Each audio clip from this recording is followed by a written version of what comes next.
This is ZNS Total Sports, brought to you by Fourth Terrace Diagnostic Center.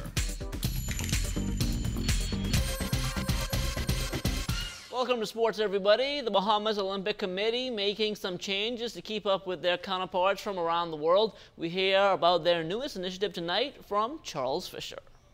It is a mandate of the International Olympic Committee. Therefore, the Medical Advisory Committee has been formed. Dr. Ricky Davis is the chairman.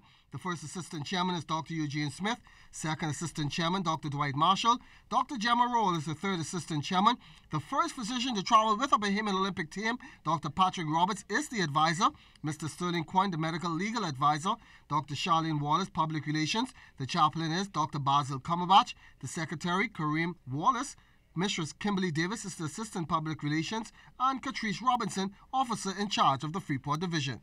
We have dentists. We have ophthalmologists, we have internal medicine, we have emergency medicine, we have sports medicine, we have physiotherapists, chiropractors, and even nursing. So it's important for us to have a great balance, to understand that when we're dealing with athletes, we're dealing with persons that are human, and they get sick as well as anybody else, and we need to manage them. Dr. Davis explains the objective of the committee. We're planning to have basically a base setup that every athlete that are participating internationally, we will have a medical record on them. And if they leave the Bahamas, we know exactly what their conditions are, whether they're training in the United States or wherever, Cuba, that if they have an injury or some medical condition, we are able to go to our medical base and refer whatever the conditions they may have. This is one of our ways of keeping in contact with the athlete medical condition. BOC President Wellington Miller putting a stamp of approval on the commission. This is a very balanced committee here, so we look forward for some great things from this and having some new research done. The committee hopes to work in conjunction with the Bahamas Anti-Doping Commission. For ZNS Total Sports, I'm Charles Fisher. All right, thanks, Charles. Well, the Bahamas Swimming Federation has ratified its water polo team for the Carifta Championships. Making up the squad are Joel Aubrey, Sterling Lewis, Aaron Carey, Caden Coakley, Drenard Monker, Saquon Miller, Seth Rollins, Marcel Ingram, Lauren Bain, and Brian Winter. R. Kelsey Johnson stopped by the Betty Kelly King National Aquatic Center recently to see how practice sessions are coming along. Water polo is one of the fastest growing sports in the country, and according to Coach Laszlo Borbelli, more and more players are falling in love with the idea of playing. When I came here, there was only one single male team who trained 3 times a week. And we as you see behind me, that now grew to a full-fledged 10 and under team, 13 and under team, 16 and under team, and I have a couple of master players as well. The 16 and under team will represent the country at the upcoming Carifta Championships. The water polo edition is set for May 1st through the 5th in Curacao.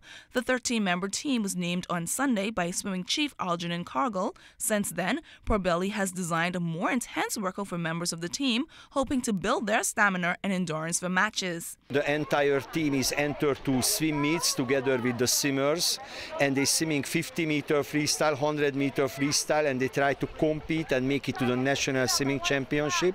So I try to make them faster, and we have a couple of masters, as I told here in Bahamas, who plays, and they regularly come to the evening training when we play practice game against a lot bigger and older guys to get this aggressive type of game. It takes about 2 months of training before a player is able to raise their head, look around the pool, and position themselves properly. The hardest part is turning and treading the water. I try to show videos, I give them YouTube, little clips on YouTube, I write them letters, we have a Facebook, Bahamas Water Polo, where I show them the history of water polo, where it come from, who are the legend, who are the Olympic champions.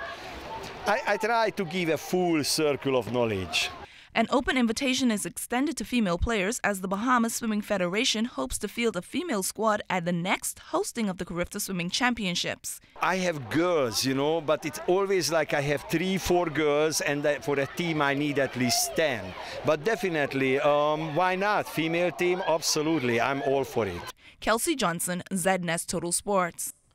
Thanks a lot, Kelsey. The New Province Basketball Association back on court last night with its best of 3 first-round playoffs at the AF Adelaide Gym. With their backs against the wall, the Island Luck Pros jumped out to an early lead on the Mailboat Cybots. They took a 27-22 lead after the first quarter. Cybots finding their groove in the second quarter. They outscored the Pros 31-16 and take a 10-point lead into the half at 53-43. The Pros managed to get themselves back in the ballgame in the second half, but the Cybots came up big down the stretch. They hold off the Pros 101-98 to sweep the series in 2 straight games. Eugene Bain, a monster in the win for the Cybots. He had 36 points and 17 boards. Jermaine Storr adding 20 points while Mitch Bain followed with 16. Ron Marshall scored a side-high 25 points for the Pros. Kevin Wright added 19. Adon Charlo, he had 18 while Devin Ferguson finished up with 15.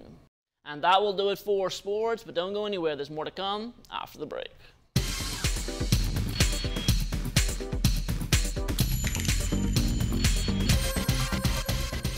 This is ZNS Total Sports, brought to you by 4th Terrace Diagnostic Center.